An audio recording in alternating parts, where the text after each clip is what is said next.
r/NoSleep. Posted by u/optimal credit 1945.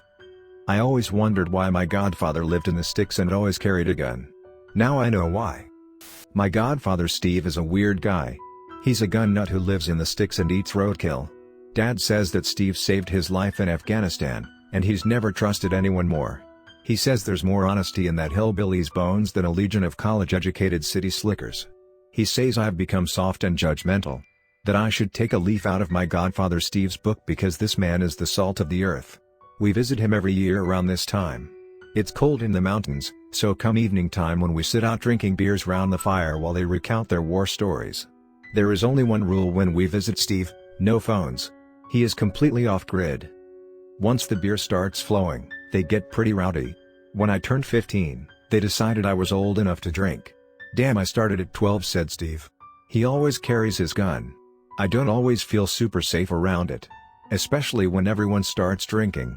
After that night, however, I changed my mind. Now I won't take a leak without bringing a gun. We came up to the mountains a few days ago.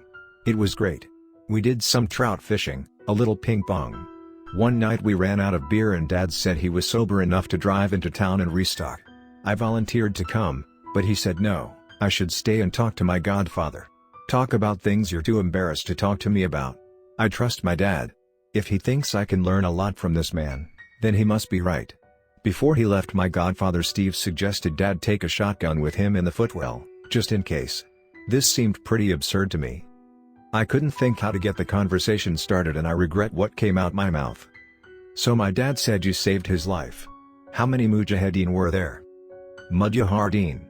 Where do you get these ideas, boy? It wasn't no mujahideen we had to worry about. They stayed the hell away from our valley. Your pa found himself on the wrong side of a division. If we had listened to the mujahideen, I would still be living in Chicago. What's a div? Oh, nothing, boy, forget I said anything. We sat in silence for a couple of minutes. I twiddled my thumbs. Had I heard him right? A division, I asked my second stupid question of the night. So why do you live all the way out here in the sticks? It's an awful long way from civilization. What if you need something? Nature's bountiful out here. There's a liquor store in town, I stock up when I need to. I've gotten real good at ping pong. And no one and no thing I don't want to find me can find me here. He was right about that. There was no chance you could find this place if you didn't know exactly what you were looking for. My godfather reached into the breast pocket of his military jacket and took out a hip flask with something engraved on it that looked like Arabic. Before you ask, it's Farsi. It has the same script as Arabica, ignorant fool. This here is the spell to keep the div away. That's why I keep it in my breast pocket close to my heart. You want some? What is it? What do you think, boy? It's hard liquor. It's about 50% pure ethanol. It might be whiskey, it might be vodka. We're not doing a wine tasting here, we're trying to get drunk. My godfather is a rough guy, but when he talks like that it's done with affection. This stuff really was moonshine though. I got drunk just smelling it. We talked for a while about things like girls and work and it was nice. I felt bad for thinking Steve was a bit weird. He was an okay guy. He spent most his time out here philosophizing about the world and getting in touch with nature. He enjoyed being alone, but he loved our company too. Suddenly we heard my dad's pickup truck screaming down the lane to the house. We heard a crash followed by 2 shots. We ran around the side of the house just in time to see my dad limping up the driveway. It's found us. It's here. Get inside. My godfather grabbed me with one hand and pulled out his revolver with the other. He chucked me inside and held the front door open for my dad. He emptied his revolver into the night with 6 shots, then shut the door and turned the lock. Did you get the beer? What? Yes, I got the beer. It's in the truck. That's a damn shame, cause I could really do with a beer right now. My dad and godfather started laughing. Batten down the hatches, shouted my godfather. We ran around the house closing windows and locking doors. We were too full of adrenaline to be scared yet, but that would come soon enough. Both these men, my godfather Steve, and my dad, they knew the nature of what stalked us, and they had been preparing for this day for a while now. I was about to find out just how my dad's life had been saved and exactly why my godfather lived in the middle of nowhere. How do you think it found us? I don't know, goddammit. Boy, did you bring your phone? I reached into my pocket for my phone. I know I had broken the rules by bringing it, but thank God I did, because now we could call someone for help.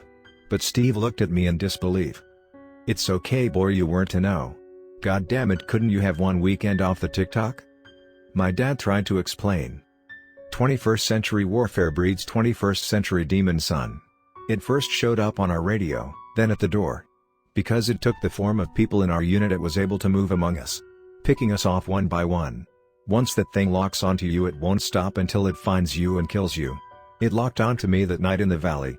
Moments before it could kill me, Steve played a ruse and lured it away. It's been chasing him ever since. But why is it here? You can run from your demons for only so long. It moves through the communications systems and finds a way. Can we defeat it? Not really. A bullet will slow it down and sap a bit of energy, but it'll be back. It's out there right now licking its wounds, but you can bet in 10 minutes time there'll be a knocking at the door. Steve came out of the basement. He was armed to the teeth. The plan was to empty as much ammo into its physical form as possible, then my dad would lure it away. It was his turn to be on the run for a while. I wasn't happy with this plan at all. But then I saw something that made my heart leap with joy. My mom was walking up the driveway. She must have known something was up somehow. She could drive us home. Dad, Mom's out there. No, she's not, son. Son, stop. But it was too late. I had opened the door. My mother grabbed me, then stuck out her tongue, but it was over a foot long. Her eyes became wide and dark and she whispered something in a language I couldn't understand. My dad ran and cupped my ears while Steve took a big swig from his hip flask. He spat the booze in a long plume and managed to light it as the last of it left his mouth. The div was engulfed in flame and ran screaming into the woods. I now knew why the alcohol was 50% proof. The scream was blood-curdling. We slammed the door shut. My dad was beside himself. He was crying with his head in his hands. Did you hear what it said? Did you hear all of it? Yes, why? It's imprinted on you now. The plan is void. It won't stop until it finds you. Son, I'm sorry to say you're looking at a life on the run. But I didn't even understand what she said. It's not a she, son, it's a thing. It can take on any form. I just looked at the side window and saw my brother. Steve piped up and asked how badly damaged the truck was. My dad said, "Are you kidding? It's a Toyota pickup. You could drive through a volcano with that thing. It's just a little dented." Steve hashed out a plan. It involved creating a diversion while I made it to the pickup. The div wasn't fast, but it was relentless.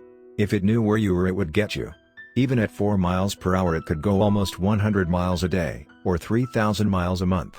The choice is to either keep moving or go completely off-grid and hope it never catches up to you. And we know how well that worked. I'm ashamed to say, but because I had my phone with me, I took a couple of pictures.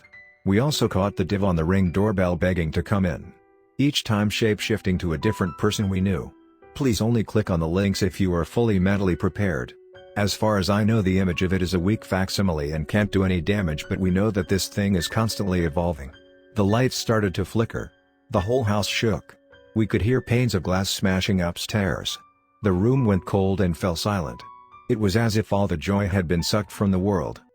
"I don't like this," said my dad. "It smells just like the cold mountain air of Afghanistan." We stood back to back in the living room with our eyes trained on the stairs, doors, and windows. Clump. We heard something fall over. Clump. Something else a little closer now. Clump. The damn thing must have been on top of us. I looked up and saw its black godless eyes staring back at me. It's above us. Everyone shot at the ceiling. The lights were hit in the process, plunging us into darkness. Bits of plasterboard filled the room with dust and debris. I searched for my dad and called his name. He called back and I got out the torch on my phone to see him. He grabbed my shoulders, and we locked eyes. Just as his pupils started to dilate until the whole eye was black, I realized it was the division. Its head exploded from the left. Steve, who had become stuck under the rubble, had let rip a shotgun cartridge. "Take that, you shape-shifting shit," he said. My dad, my real dad, dragged me out the front door. He pushed the keys to the pickup into my hands and simply said, "Godspeed, son." I ran to the truck, started the engine and reversed round the corner. In this moment the headlights caught my dad's silhouette on the porch just as 2 gangly arms wrapped themselves around his chest and pulled him back inside. I sped off down the lane. About 5 minutes passed when I reached a fork in the road. I wasn't sure which way to take, though it didn't really matter where I was going, just so long as it was away from that thing.